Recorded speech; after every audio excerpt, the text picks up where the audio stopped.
Hello, everybody, and welcome in. I know what you're thinking. He never starts a video with his light box so full. Well, guess what? Today's a different day.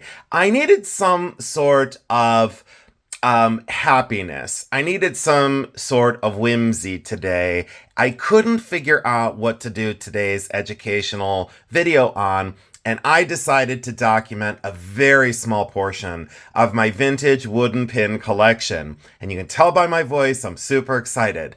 I will ask you to please stay through the whole video because some of the values that I'll cover and some of the information that I'll cover is very important.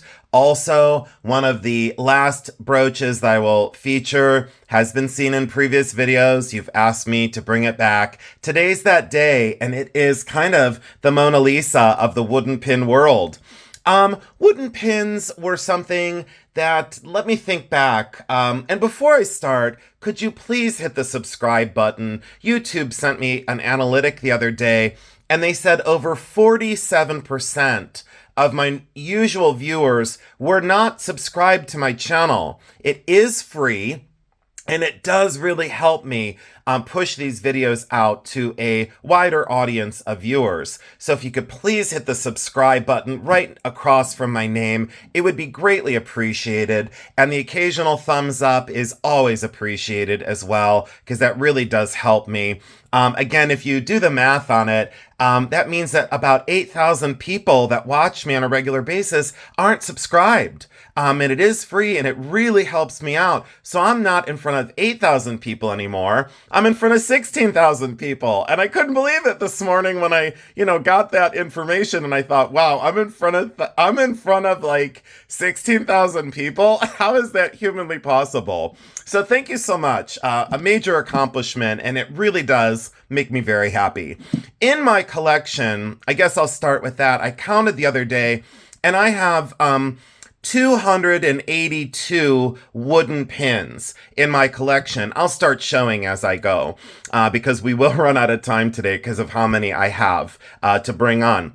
So my first wooden pin that I purchased was in, I believe it was the summer of 1994, and it was 50 cents. It's still in my collection, and it's not in this video. It's in the next video, because I'm going to do this in two parts.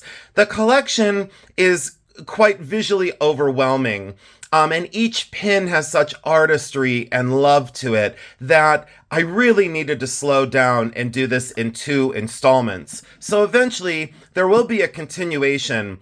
Look at this one. I always laugh when I see some of these. Anthropomorphic, turning an animal into a human with a hat and a cigarette, and this kind of, business suit with a tie, a giraffe nonetheless, and a celluloid cigarette that I don't know how it has lasted that many years, but a celluloid cigarette and a little wooden top hat.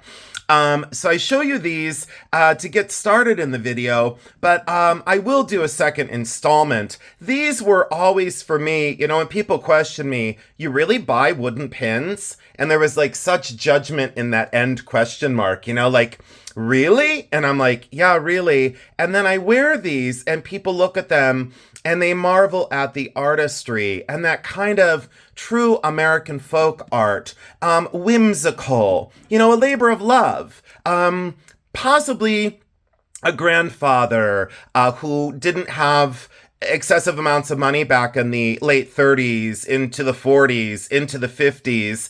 And he struggled to find a gift for his wife or for his grandson or his granddaughter, and decided to sit down and make some of these. Also, it's currently believed that such companies like Elzac, based out of, I believe, California, and there were a few on the East Coast that were producing such wooden pins that went into production.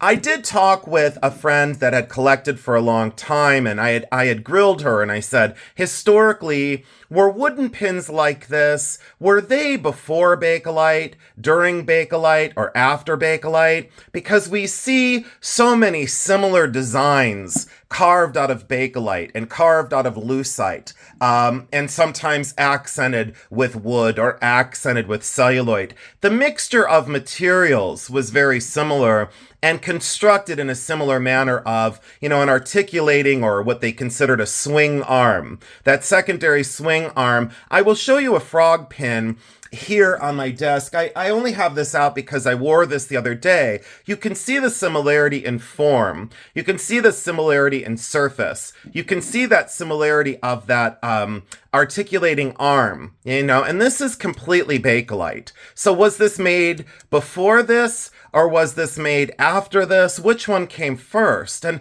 there's still this kind of, dialogue. Look, the frog is talking to this anthropomorphic duck with a top hat and a cane, all dressed up in his Sunday best. And then a banjo playing frog. They're having dueling banjos in a way. You know that song? Who knows which one came first, and does it truly matter? There's open communication amongst historians right now to try and figure out a little bit more, but I think there was a parallel. I think they were made at the same time. If this person didn't have access to bakelite, they did it in wood. If this person didn't have access to wood and celluloid at that time, they used the sheet of bakelite that they had. Now, these were more commercially produced by companies than some of the whimsical wooden ones. And I'll get into that in a little bit of information, but I did want to show the back of this as well, because there's so many reproductions of the banjo playing frog. And like I said before, it was an accomplishment. I have it in all 4 colors. So I love them very much, and I do wear them. So we'll set that out of the way, and then you can kind of see the whimsy that went into these. These were in a collection that I purchased in the entirety of the collection.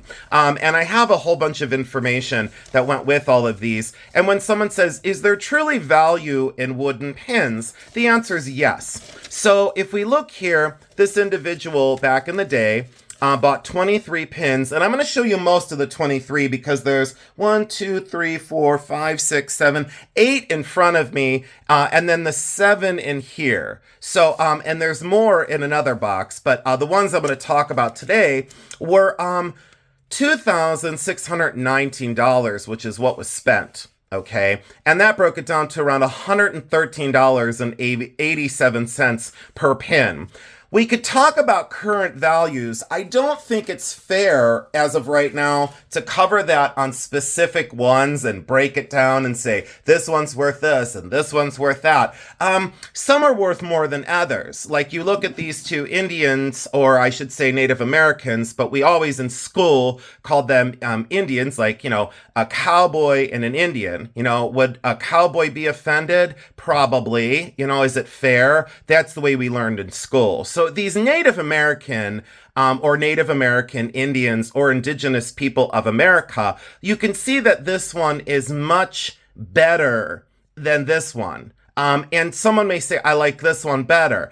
Each their own, but the complexity of laminating these 2 pieces of wood together and the polychrome paint, the fineness of the features, even the wooden surface is much more polished and thought of. Love the peace pipe in this one. So these always, to me, had such power in them to return it to these people and these tribes. I didn't find them to be, necessarily caricatures or offensive, and then I look at the whimsy that they put in and the love that they put into these other pieces, the pirate, and then at some point we're not going to be able to say pirate anymore. That's not a pirate. That's a person on a ship eventually. I won't fight over terms. What I say about my collection is I loved all of these equally in terms of their whimsy and their love and their labor and their skill. I am an artist at my heart.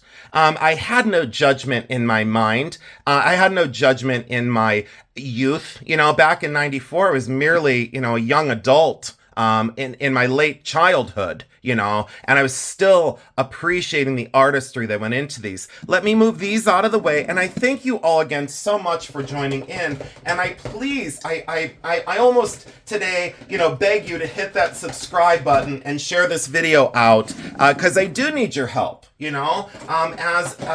What people say are viewers. I don't think of it as viewership. I think of it as friends. And then this one, are people going to be offended because this person's smoking? Well, it's from the 1940s. And they did call these people Apache dancers. So eventually, are they going to have to change the history of dance or the history of dance terms? They were called Apache dancers because it was called the Apache dance. If you look it up, it was, in Paris, France at the time. And there wasn't any, racism when they called it Apache dance. They didn't, So I think some of the terms that I use from time to time, I never want to be offensive. And you all know that have viewed me for a long time. So, there's one more that goes with this, but I'll leave that out because it's my favorite. So these of this collection that I just mentioned for the $2,619 of each one and the price breakdown. Oh yeah, there's the Apache dancer. See, listed as Apache dancer because that's what the term was and still is, and no fighting over that. That's for sure.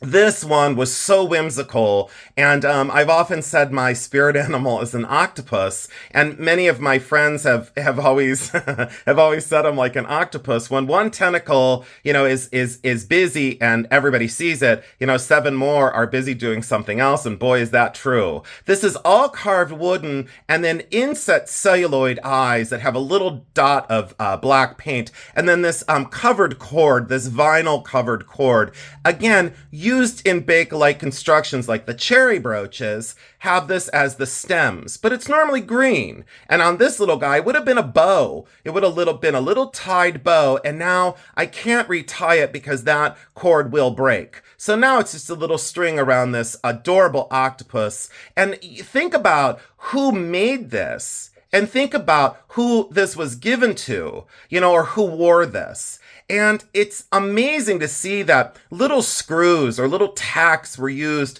by these artisans that were self-trained to then, apply these pin stems so they wouldn't just be glued on. Some are glued on, some are not. But look at how this individual kind of softened this back edge. So it was very wearable and very comfortable. And there's a little facet on each tentacle. The attention to detail for me personally really told the story of this individual who carved this. Was this commercially produced? No, I don't think so because I've never seen this exact one. Is there another one in the world? There could be. But let's say a value on this one. If I happened upon this at a show, I, as a wooden pin collector, would not flinch to pay $125 for it. And some people say, well, that's just crazy. And I say, you might be right, But to me, the whimsy and the love and the skill, I just respond very much so. And I think why is I talked to my mother about this, and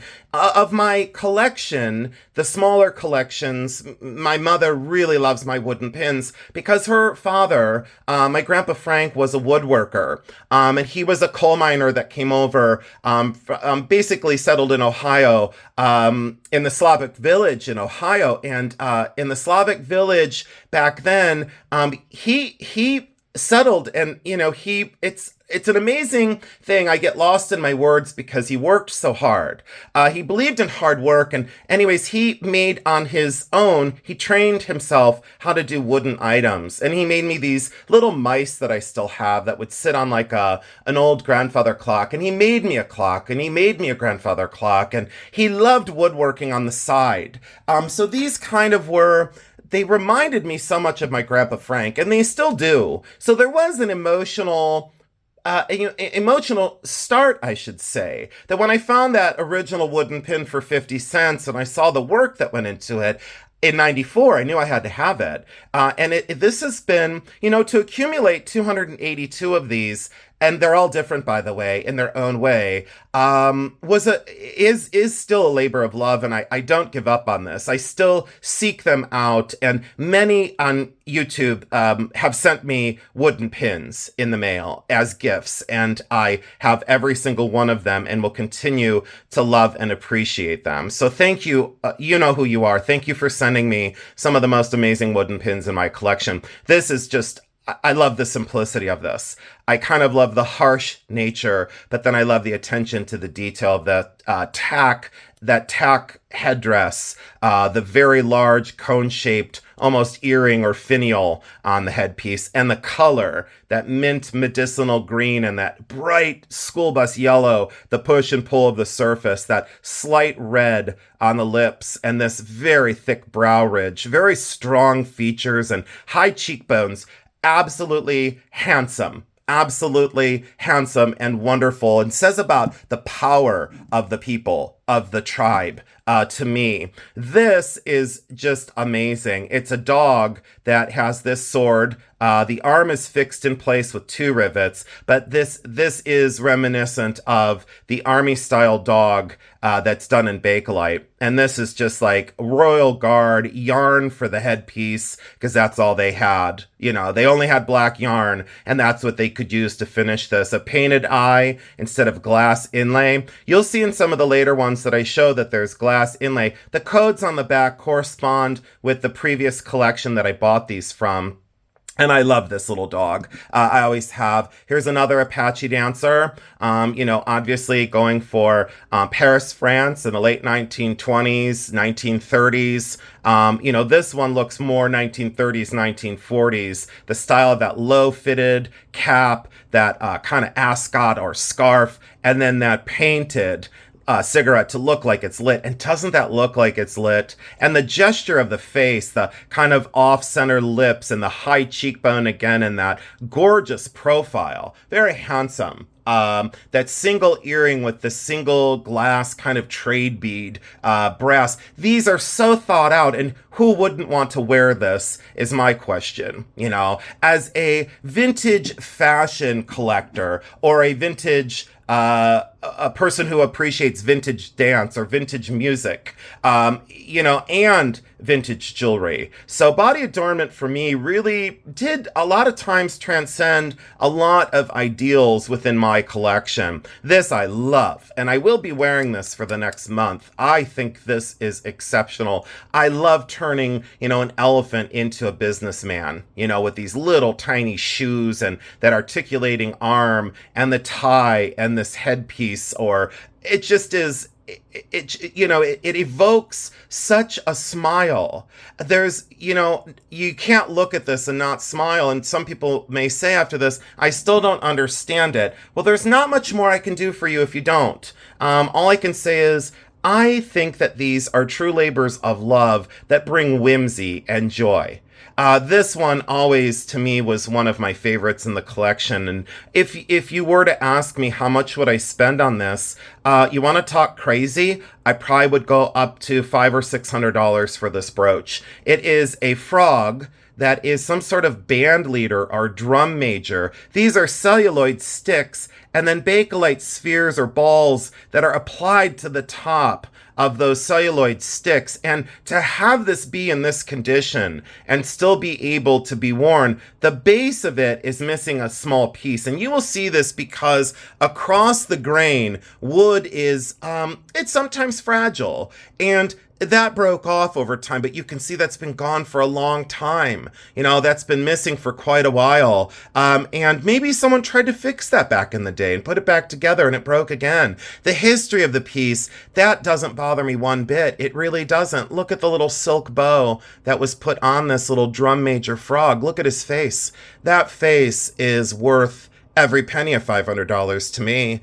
I'm an artist and I don't compute the same way other people do, and that's fine. I always tell people, base your collection on what you love, not what somebody else tells you to love. You base it on what makes sense for you. This one, again, I would pay between $400 and $500. It has a celluloid walking stick. Most of the time when you see this version, the stick is gone or replaced with like a wooden dowel. That is the the original celluloid stick in that kind of dark green, teal green celluloid eye with a little bit of paint, and then this beautiful Bakelite top hat.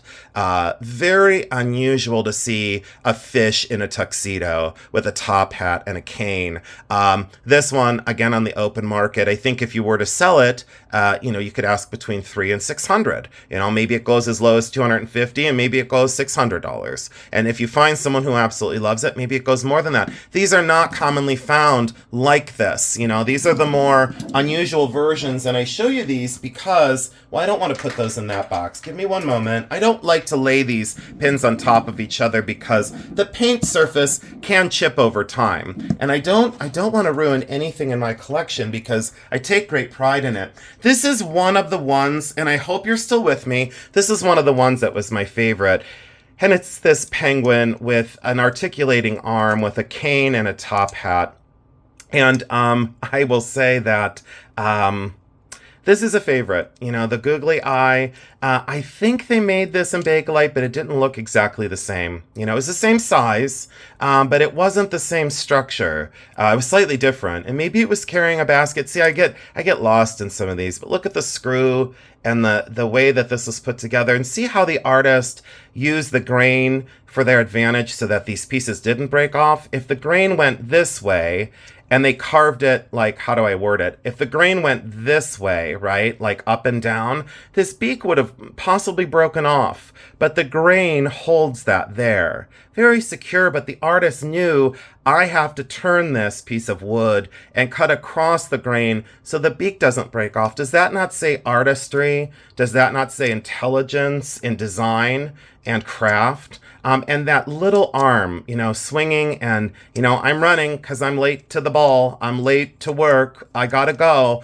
And a penguin with a googly eye. Doesn't that just say so much more about when you look at some of the, here I go, getting diverted. You look at some of the designers back in the day. Let's load up the box again. And then I'll just kind of, what I will do? Let me move these over because I don't want this video to be too long because I don't want anyone to click off of it until the end, until the grand finale, because boy, is it worth it. Here's another Apache dancer. This is one of my favorite ones that I wear almost all the time. And this one is in a separate area in the collection because I do wear this a lot. And this came out of that initial collection that she had collected, and boy, she had some of the best wooden pins I've ever seen. I think there's I just love the expression on this. It's like I don't want to go away from that. Value on that one, $175 to $2.25, and that's full retail. Could you get it for $95 or $125 on a really good day when I'm not looking? On a really good day when Jason's not around, There I go, third person. There's a lot of reason for that. So let's move these in, and let me put these, let's kind of do a theme. No, a theme's not going to work for me today. I'm not going to do that. I'm going to pile it up. I'm just going to say, let's load this up to give you some things to look at. And dogs were a big thing in my collection, and I only brought out 2. I probably have around 40 or 50 dogs, and they're different. Oh, here's another one that we'll talk about with the dogs. Okay, let's do that for right now. Now, I want to add this one in because this one's one of my favorites. And let's see here. Let's add this one in and this one in. Here I go. Here's where it goes crazy because I don't know when to stop sometimes. Oh, you want to see another Apache dancer? So there's another one. So this one, it's not as refined as the other two, but that gesture, and look how thick the wood is. That polychrome paint of that. Again, bright yellow and this cheerful orange and that almost muted burgundy with that green. It just is great color, great craft. And look at the gesture of the face. Very rugged, very much so. Looks, late 30s, a celluloid cigarette again lit on the end with just a little tiny touch of red paint.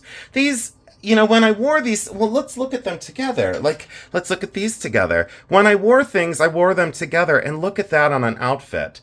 So wear this one a little bit higher and that one a little bit lower, or vice versa. On a jacket, on a big big old jacket for winter. It gets very cold here, and the snow flies drastically. We'll put this one away, but look at it. Sometimes I wore it with this, with the little Bakelite shoes. I know I've got such problems, but they're such good problems. I'm glad I'm addicted to such things of beauty and things of whimsy that really, I needed a smile today, and here I am already, only 24 minutes into the video, and I'm all smiles. But look at these wooden shoes with the Bakelite and then the little tacks holding the shoes on. And I would wear these two together. What would make more sense to have dance shoes or, it made sense. And the tone of the wood, look how the tone of the wood was right. Anyways, you can get lost within, and there's so many collections within my collection. This one is just hilarious.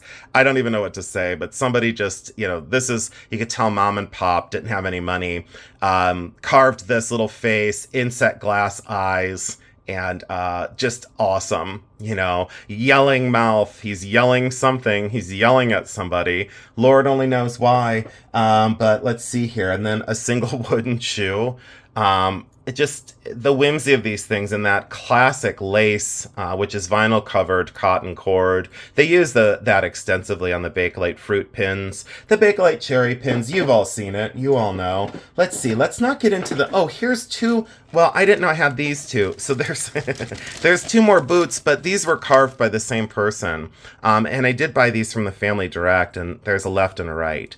So I didn't know exactly what this gentleman was going for, but they did say that these had been in the family for a long time. And I used to wear like big old black combat boots in high school. And it took me back to my youth again. Carved out of wood and then painted, very slight paint, and not very ornate, not a lot going on, just a couple little carved lines turn these two hunks of wood into beautiful boots with that little touch of gold paint. And I always loved the wear on the surface to make them look authentic, to make them look their age. I've always loved that. And people ask me, should I repaint my wooden pins? The answer is I wouldn't, but that's me as a purist collector. I just do things different, This one, I'm not sure why I collected this, but there's a man in an umbrella.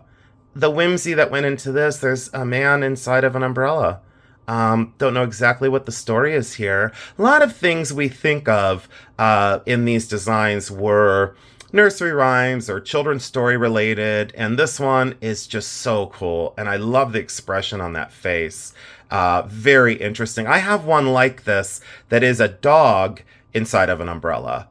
So there was a similar form to this, and someone put a little man inside of the umbrella. Very whimsical, very interesting. I've always loved that one. And this one, we'll talk about this. I'm not sure the artist on this, but this is a pendant. Look at the little heart carved on the dress. So that was the artist's signature, I'd imagine. Look at the little boots on her feet. And then she is signed. She's signed right here. Never figured this out, and someone worked very hard on this tiny little charm. You can tell that this was a love token. So that, I'm sure, looked like the woman or the wife or the girlfriend of this gentleman, whom he loved very much, to make this beautiful portrait of her. And then, carve this wood down, but just remember to keep enough to add a heart onto the dress, so that is raised on the surface. You could see the skill that would take, to remember, I'm going to leave a little, lump of wood there before I carve all this away, and then I'll go in and I'll make that heart. So beautiful, so intimate. The stories behind some of these, I think, I've talked about the energy of jewelry before, like the person who wore this, whimsical and fun, and had a vision unlike any other woman in the 40s and 50s, to try and lighten the mood during wartime. And you think about when these things were created, it was a world of strife and drama, and much like today, drama and garbage for no reason. And, you have this person that has this bunny, with almost like I don't even know, it almost reminded me of an apron, but it's too long. But look at the little feet and little tail, and then that little bow at the top. So isn't that great with the glass eye inset? The skill in the craft, again, I talk about that, and you can tell that this wasn't produced by a person like this, because look how deeply carved this is. And this is kind of just like a cookie cutter, just kind of saw it out and a couple lines carved here and there, very rough, oversized eye and then a little dot. So the skill and the craft varied, but I always thought they were equal and parallel. I love this one as much as I love this one. My affection for this one was just as much as this one, and almost a little bit more for this, because the struggle of this artist who was untrained, more than likely, or worked in a factory, worked in a shop, and wanted to show someone in their family that they love them very much. I think that there's a big story behind these wooden pins, and I don't know if anyone has ever done a video on wooden pins. I've not seen one, but I don't watch a lot of other videos. I just do my own thing. I have since the beginning. Jason's, fancy shows and tells are a real thing, and the Jason reveal is coming up very soon, because you all wait for the Jason reveal. I know you do, and I appreciate it so much. And I do want to genuinely down deep thank all of you for all that you do for me. Look at the size of this horse. Look at the size of this brooch. This woman was courageous. This woman was not like her neighbor. This woman was probably talked about in the neighborhood, and she could care less. This glass eye counter set and the carving and that rain system that's still intact, very, very full of love. And the face and the gesture of that horse. And I have a lot of wooden horse pins. In wooden horses, I probably have, I would guess around maybe 20 in the collection. This one came to me not too long ago, and it was a had to have. As soon as I saw a duck that was graduating, I was in, a graduating duck. What is the duck graduating from? Probably being quackers. It's a terrible joke. I mean, if I was in a live, I would probably just stop the live feed with that one. But, graduating from being quackers makes a lot of sense to me. I don't know why I think that's so funny. Because Jimmy, my friend, is probably watching this and saying, you really are not that funny. And I would probably have to agree. But anyways, this is fantastic. And I did repaint the inside of the mouth because it was red, and a lot of wear on here, like someone had gotten it wet, and you could see the kind of crazing on the surface of that. So I did go in and repaint the red inside of the mouth. So I did retouch that. But look at those eyes and that gesture and the depth of this. And again, who would wear this? I know I would, and I do, but the depth of this and how whimsical. And then we talk about, I don't want to, pick on Betsy Johnson, but we talk about contemporary designers. And we say about how, ahead of their time, or how this or that, or whimsy, or this or that. Look at what came way before. Look what came way before that was truly whimsical, labor of love, and amazing, that told a story, and that lightened someone's day. I don't knock contemporary work, but I most certainly say you did not invent happiness. And you did not invent, ingenuity and design. It's always been here. And that's why I show these pieces out of my collection. So we're well aware of the history, or I guess I could say a historical documentation of what's spanned before us. And as an artist, I always looked at these pieces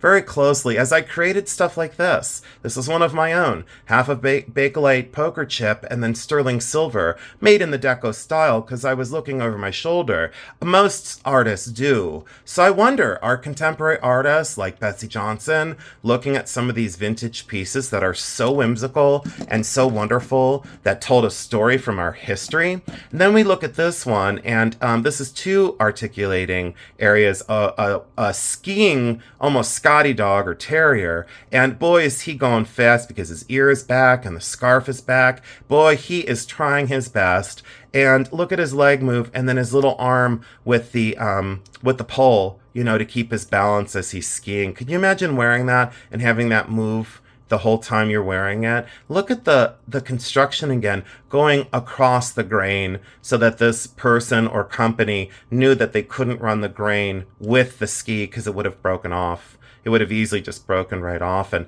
the painted surface is still all there. I loved this one, and for someone who skis, that would be the ideal gift. Let's talk about this one, and then we'll move on to a few more, and we'll call it. This one, I bought this for not much. Look at the construction. We've got like screws holding it together, so this person was advanced as a craftsperson. A little rivet holding this together. When you lift this up, the dog's head does move. So you can move the dog's head, or you move this little bar to open this. So watch this. And it's spring loaded. You move the dog's head and the springs open, and look at the picture of the loved one on the inside. Isn't she absolutely beautiful? That photo would have been probably in that sepia tone, probably late 30s would be my guess. Maybe it'd be, I would circa date this 1925 to 1935. Could someone say it's 1938? I'm sure you could. Was I there? No. But she's beautiful, and someone made this locket brooch to hold the picture of her in this tiny little dog house. And I would guess that the family had a dog. The dog probably looked like this. And this was a love token of appreciation and to keep the memory of that person alive. And I will leave her in there. She just kind of stuck down in, and she'll stay in there. I'm not going to remove that. I believe in keeping the history of pieces like that together. That's my take, to honor the person that was made for. Let me move these out of the way. I'll just scoot them over. Well, no, I'm going to move them out because I know that you are also patient. And I could potentially just pause the video, but I don't want to. So this one, and then, you know what? I'll only do a couple more. Let's show that one. Let's show this one. I guess we'll show this one. Here I go. I guess I'm going to show them all. Yeah, why not? Okay, we'll just do all of them. And then our final one is coming up in just a few minutes here once I discuss these. And then I'm not going to go too crazy, but like on the peace sign with the USA in lucite. So they combined lucite and wood.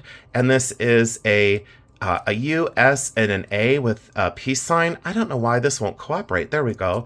A U, and then an S, and then an A in red, clear, and blue. So red, white, and blue for the United States on a bracelet that's made out of lucite. You can see the pin mechanism, and then the peace sign for USA, for like peace of the United States. What else says wartime and love of our country? And I do wear this. I wear this on random days, and I also wear this on holidays as well. I think that is so patriotic and so loving of our country, and I think it's great. I love its whimsy. I think that's outstanding. And then we'll go into this one. This is one of the most whimsical. This is a tadpole. I have yet to see any jewelry made to look like a tadpole. And this is wood and then some sort of animal skin. I don't know what it is. I think it's snake. Someone else out there would know better, but they covered this. Or it might be faux. I'm not exactly sure what's going on there. But this tadpole, really, the face, the gesture, the way it's crafted, this is a one-off. For sure. I don't know if there would be. If there are more in the world, I'm sure it's similar. Would it be exact? Probably not. More than likely not. But I don't know, because a lot of these we think are one-offs. And then someone else finds one remotely similar, So we're never sure until another one surfaces. Bucking Bronco. And I think I have now maybe 3 or 4 of these, but they're all slightly different. They're not all exactly the same, so I loved that. And then we'll go into this one. Is just great. I've always loved this one. Very complex design, and the teepee, and then the bonfire, and this dancer. Just fantastic construction. And I love this brooch because I wear a lot of silver and turquoise. And then when you look at this next to my turquoise bracelet, look how great that looks together. To me, it just looks outstanding together. And I love the dialogue. I love the conversation. And I'm not afraid of that. Some people would be afraid, is that this or is it that? No, it's not. It's our history. We need to be proud of it. And that's the way I feel about it. But there's other people that feel different. And I appreciate all viewpoints. That doesn't mean it's going to control what I wear or what I enjoy. The graining on this one, again, running this right way, because if it ran this way, across, this would break off more than likely. Where they drilled that in is very weak right now. Where that was drilled into the wooden, those are inset, and people always ask about construction. There you go. So those are the way wooden pins are constructed. There's that with a little rollover, so it's on a little post, and then it's hammered down in there. I think they start at initial hole, and then those are hammered in place, because there's a little spike on the end of that, and it holds it down in the wood. Once it gets in there, it doesn't come back out. If they're loose, sometimes you can reinforce them with a little bit of epoxy or glue. Don't use super glue. Use like a 2-part epoxy, or a wooden glue is fine. But don't use super glue on that. That's a no-no. And look at this maiden. Look how beautiful. Absolutely beautiful. The hair, the way it's carved, the headpiece, the way it's painted, looks like turquoise and lapis, and that's just paint. I love the braids on this one, and she's so beautiful. You know, to make a face look that beautiful in wood, that's a challenge. That's very much so. And that's a gorgeous portrait. You know, that's a beautiful portrait. Absolutely, absolutely beautiful. And then, oh, this one. And then the 10-gallon hat and the little, I guess I'm allowed to say firearm. I guess I'm allowed to say it. But look at that, the way it's carved and the way it's painted. And I loved how directional this was. I really loved this. And, this reminds me of Texas and, just out west. And, it's American, it's just a history of America. And I loved the thickness of this as well. And that was very inexpensive back in the day, and that now, online, that would be 100 and who knows, 150, 165, and then the duck, I think I paid 90. No, I paid 70 on this, and I think it's worth 135, 145. The dog, 65. The horse, 55, 65. The helmet with the stick and the cleats, that would probably be that's a cap. I'm sorry. Golf cap, golf club, and cleats. There we go. I was helmet with horseback riding because I have one, but that's a golf hat. I would say on that one, at a golfer, it's 95 to 100 and a quarter. The skiing dog. Name your price because I wouldn't know. I mean, you could ask whatever you wanted, but you'd probably get around 150 to 175. So that gives you a little bit of a rundown. I'll talk about these two bracelets. So I also have a huge collection of the wooden cuff bracelets, and I always wanted the ones from the 40s. I didn't go much after that, and these are classic examples of mid to late 40s and maybe into early 1950, but not by much.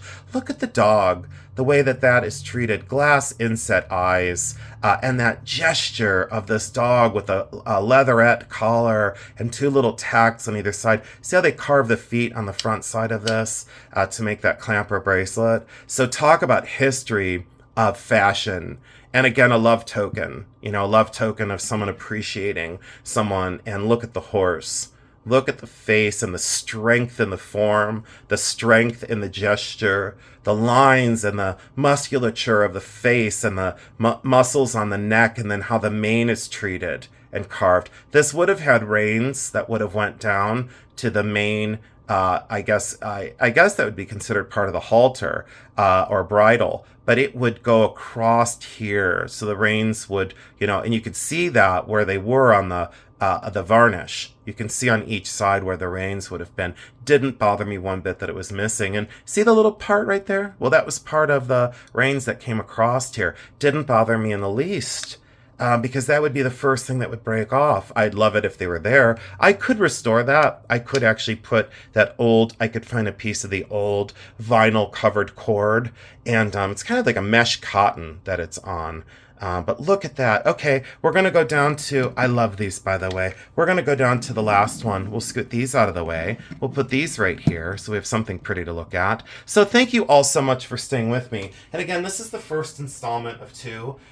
Here's the one. This is kind of, the 282 wooden pins I have. This is like the Mona Lisa of it. And it's a double articulating. And this is a Bakelite head with a googly eye. And you'll have to forgive me, I don't remember exactly what I paid, but I think it was like $1,800 or 2200. I kind of blacked out because when you spend that much on something, when you spend that much on something, you kind of, what do I say?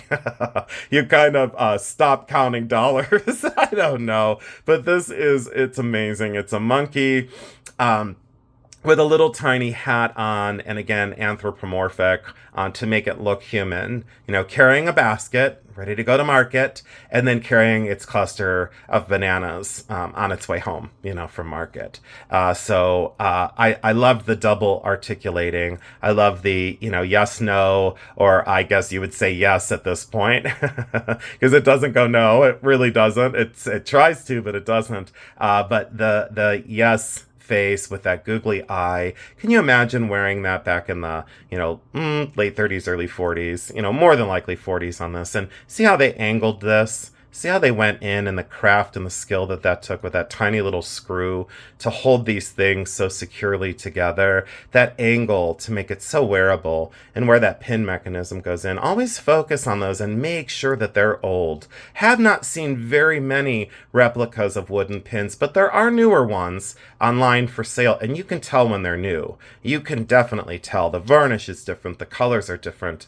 Someone would say, well, what would you sell this for? And I would say, it's not for sale. I just love this. And I have worn it only twice, but just knowing that it's in my collection and where my collection is headed, where my collection will be eventually, it makes it worth investing in such pieces. So I appreciate you so much. I want you to go forward with kindness and joy in your hearts today. And hopefully you think that this is beautiful and whimsical and makes you smile like it did for so many people. And I will do a second part of my Bakelite and wooden pins, and also focusing on just wooden pins as well. So remember, these are true works of folk art. They're labors of love. They were meant to lighten the mood in dark times, and hopefully that did that for you today. I love you all so, so much, because you know that I do.